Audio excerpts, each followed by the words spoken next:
ہم کریں گے ہر مظلوم کی حمایت۔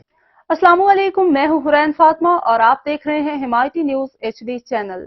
نظر ڈالتے ہیں آج کی اہم خبروں پر۔ کراچی ملیر تھانہ سکھن پولیس کی جانب سے بھینس کالونی کے سنوکر کلب کو جوئے سٹے کے الزام میں آگ لگانے پر ہنگامہ آرائی، کئی افراد زخمی۔ تفصیلات کے مطابق بھینس کالونی روڈ نمبر 12 کے قریب واقع سنوکر کلب پر مبینہ جوا سٹہ چلنے کی اطلاع پر تھانہ سکھن ایڈ تھانہ ابراہیم حیدری کے DSP کی جانب سے مذکورہ سنوکر کلب کو آگ لگائی گئی۔ پولیس کی جانب سے لگائی جانے والی آگ نے سیلاب متاثرین کی جھگیوں کو بھی اپنی لپیٹ میں لے لیا۔